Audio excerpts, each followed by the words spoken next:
ഇവൻ ഏതായാലും ജർമ്മൻ ഷെപ്പേർഡാ, മിടുക്കനാ, ഈയിടെ വന്നത്. നല്ല ബുദ്ധിയവന്. ട്രെയിനിങ് കഴിഞ്ഞാൽ സ്ക്വാഡിലെ നമ്പർ 1.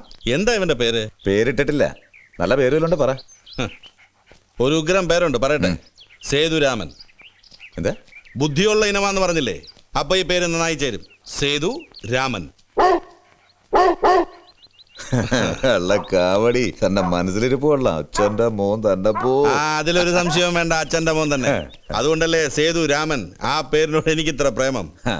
അത് പോട്ടെ, എന്താ അത്യാവശ്യമായിട്ട് കാണണമെന്ന് പറഞ്ഞത്? പറയാം, അല്പം സ്വകാര്യമാണ്. എന്താ? സ്വകാര്യം എന്ന് പറയുമ്പം താൻ ബേജാറാവുകയൊന്നും വേണ്ട. എന്റെ മനസ്സിലൊരു ഡൗട്ട്, അതൊന്ന് ക്ലിയർ ചെയ്യാനാ. എന്ത് ഡൗട്ട്? കുറെ പഴക്കമുള്ളതാ. വെറുതെ ഒരു അക്കാഡമിക് ഇൻട്രസ്റ്റിന് കഴിഞ്ഞ ദിവസം ഇരണിയൽ നാദാമംഗലം കൂട്ടക്കൊലയുടെ കേസ് ഡയറി ഞാനൊന്ന് മറിച്ചു നോക്കി.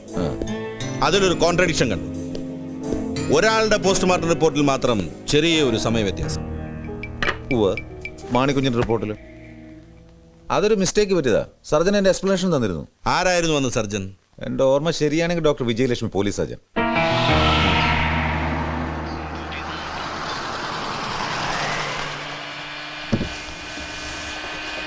അതെ, ഡോക്ടർ വിജയലക്ഷ്മിയുടെ വീടേതാ? കേക്കാൻ വയ്യ. ഡോക്ടർ വിജയലക്ഷ്മിയുടെ വീടേതാ? പഴയ പോലീസ് സർജൻ. എന്താ പറഞ്ഞ? അത് ഓഫി. ഈ doctor Vijayalakshmi. Doctor Vijayalakshmi talkies എവിടെയാണ്?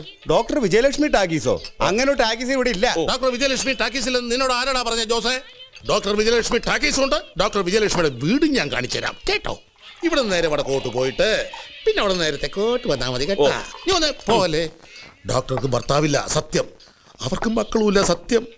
അവരുടെ പൂത്ത കാശുണ്ട്, എൻ്റെ അമ്മ സത്യമായിട്ടും. നമുക്ക് തട്ടിക്കളയാം. ഉള്ള സ്വർണവും പണ്ടോ എല്ലാം കൂടി അടിച്ചെടുക്കാൻ തനിക്ക് അറിയാവോ? അവിടെ എവിടെ പോണു? ഈ വണ്ടി എവിടെ നടാ പൊക്കിയത് കള്ള?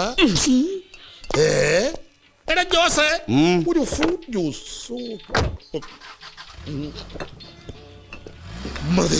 പൈസ പിന്നെ തരാം, അല്ലെങ്കിൽ വേണ്ട ഇപ്പൊ തരാം. ലോട്ടറി ടിക്കറ്റോ? ലോട്ടറി ടിക്കറ്റ് 50 ലക്ഷത്തിന് ഗുജറാത്ത് ലോട്ടറിയാ. ഈയിടെ ജോസെ, ഈ 50 ലക്ഷം അടിച്ചാലുണ്ടല്ലോ നിന്റെ ജ്യൂസ് പോകും. ഓസം കൊണ്ട് നടക്ക അടിച്ച് പീസായി കളഞ്ഞ. ഈ പോസ്റ്റ്മോർട്ടം റിപ്പോർട്ടിൽ കൺഫ്യൂഷന്റെ കാര്യമൊന്നുമില്ല. ഞാൻ കൊടുത്ത ആദ്യത്തെ report it was A technical mistake. പക്ഷേ അത് ബോധപൂർവമായിരുന്നില്ല. അപ്പോ രണ്ടാമത്തെ റിപ്പോർട്ടിൽ പറഞ്ഞിരിക്കുന്ന സമയമാണോ ശരി? അതെ, അതുതന്നെയാണ് ശരി. അതുകൊണ്ടാണ് പിന്നീട് സംശയം ഉണ്ടാകണ്ടെന്ന് കരുതി ഞാൻ തന്നെ എക്സ്പ്ലനേഷൻ കൊടുത്തത്. അതും ഈ ഫയലിലുണ്ടല്ലോ. ഡോക്ടർക്ക് ഇരണിയിൽ ലോനപ്പന്റെ കുടുംബത്തെയോ നാദാമംഗലത്ത് മാണിക്കുഞ്ഞിന്റെ കുടുംബത്തെയോ നേരിട്ട് പരിചയമുണ്ടോ? ഒരു പരിചയമില്ല. അവരുടെ ഡെഡ് ബോഡീസ് പോസ്റ്റ്മോർട്ടം ചെയ്തു, ആ ഒരു ബന്ധമേ ഉള്ളൂ. ആ കേസൊക്കെ തീർന്നിട്ട് ഒരുപാട് കാലമായില്ലേ, ഇപ്പൊ എന്തിനാ ഇങ്ങനെയൊരു എൻക്വയറി? സോറി, ഇതൊരു എൻക്വയറി ഒന്നും അല്ല ഡോക്ടർ.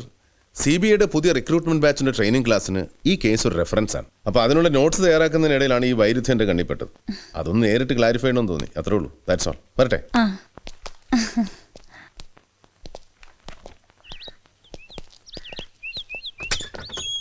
സംസാരം കേട്ടൊരു ഡോക്ടർ ജെനുവിനാണെന്ന് തോന്നുന്നു. സാറിന് എന്ത് തോന്നി? വരട്ടെ, പറയാ. എന്റെ പോക്കറ്റ് ഡയറി മറന്നു തോന്നുന്നു. വന്നിരുന്നു. ദേ ഇപ്പൊ പോയതേ ഉള്ളൂ. ഇല്ല, ഞാൻ നന്നായിട്ട് പ്രസന്റ് ചെയ്തത്. സംശയം തോന്നി കാണില്ല. നല്ല പെരുമാറ്റമായിരുന്നു.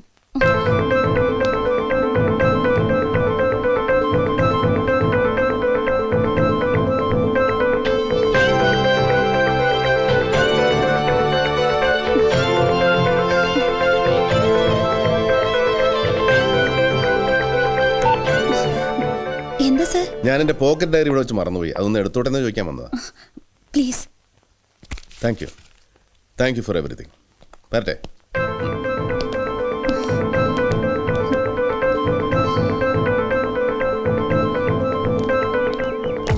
എന്താ ഗണേഷ്, ബോക്സിൽ ബോംബ് പോലും ഉണ്ടോ? ഒന്നുമില്ല സർ, എംപ്റ്റി.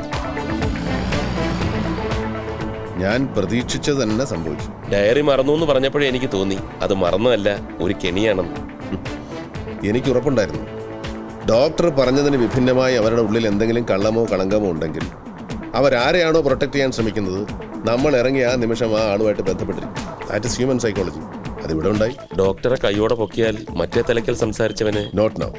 അയാളെയും കാണണം, ഡോക്ടറെയും കാണണം, മറ്റു വല്ലവരോടെ അവരെയും കാണണം. പക്ഷേ എല്ലാ പഴുതുകളും അടച്ചിട്ട് മതി.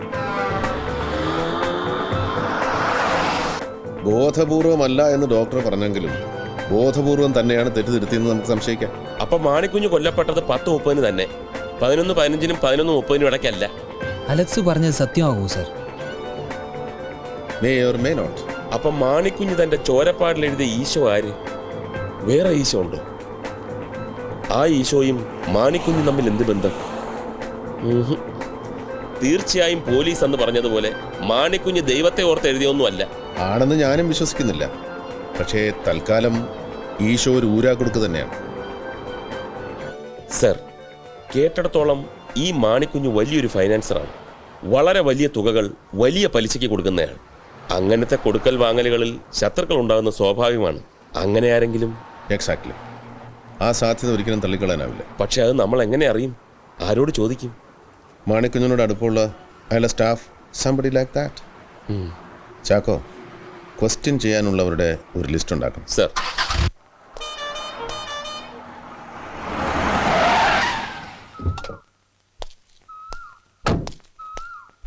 എടോ എത്തിയടോ വർക്കി, അവരെത്തി.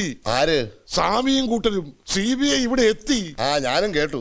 സത്യദാസിന് ഔസേപ്പച്ചനെയാ പേടി.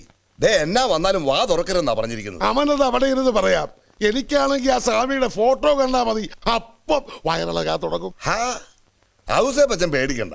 വളരെ ബുദ്ധിമുട്ടി വീണ്ടും ഇങ്ങോട്ട് ട്രാൻസ്ഫർ വാങ്ങിയിട്ടുണ്ട് സത്യദാസ്. എന്തിനാ?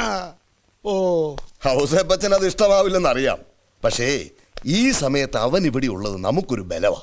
അന്ന് ഞാൻ അവനെ എത്ര പണിപ്പെട്ടിട്ടാ ഇവിടുന്ന് ട്രാൻസ്ഫർ ചെയ്യിപ്പിച്ചതെന്ന് തനിക്കറിയാവോ? സഹിക്കാഞ്ഞിട്ട്. എടോ, ദേ എവന്റെ തന്ത ഉറക്കത്തിലെങ്കിലും പാവായിരുന്നു, മോനോ ഉറക്കത്തിലും പഴയാ. ദേ നോക്കിയേ, 2 കിങ്കരന്മാരുടെ ഇടയിലെ പാവപ്പെട്ട ഒരു ഔസേപ്പച്ചൻ. എവനെ സഹിക്കുന്നതിനും ഭേദം എന്റെ മരുമകൻ ജോണിക്കുട്ടിയുടെ കൂടെ ജയിലിൽ പോയി കിടക്കുന്നതാ നല്ലത്. അവനെ അറിയാഞ്ഞിട്ടല്ല, ചില സമയത്ത് വിഷവും മരുന്നാവും. ഓ, നമ്മൾ ഭയപ്പെടുന്ന വിഷയം കൂടാതെ ഞാൻ ഭയപ്പെടുന്ന മറ്റൊരു കാര്യം കൂടിയുണ്ട്. ഔസേപ്പച്ചന്റെ സുഹൃത്ത് നാരായണന്റെ മരണം കൊലപാതകമാണ്, അത് CBI കൊണ്ട് അന്വേഷിപ്പിക്കണമെന്ന് പറഞ്ഞ് ജനകീയ സമിതിക്കാർ പോസ്റ്ററും നോട്ടീസും ഒട്ടിച്ചത് മറന്നോ? CBI എത്തിയതിന്റെ ഉദ്ദേശം അതാണെങ്കിൽ? ജനകീയ സമിതിക്കാർ തെണ്ടികള്. താനും സംശയിക്കുകയാണോ എന്നെ? എന്റെ ഭാര്യയെ പോലും ഞാൻ ഇത്രയും സ്നേഹിച്ചിട്ടില്ല. നാരായണനും ഞാനും തമ്മിലുള്ള ബന്ധം അറിയാവോ തനിക്ക്? പോയില്ലേ? ഔസേപ്പച്ച, അതൊരു അപകടമരണമായിരുന്നെന്ന് നമ്മൾ മാത്രം പറഞ്ഞാൽ പോരല്ലോ. ഇങ്ങനെയുള്ള അവസരങ്ങളിൽ ചട്ടവും നടപടി അറിയാവുന്ന ഒരാളുടെ സപ്പോർട്ട് നമുക്ക് അത്യാവശ്യമാണ്. അപ്പൊ സത്യദാസിനെ സഹിച്ചേ പറ്റൂ. ആ, കർത്താവേ, ആ സ്വാമി ആയിരിക്കരുതേ.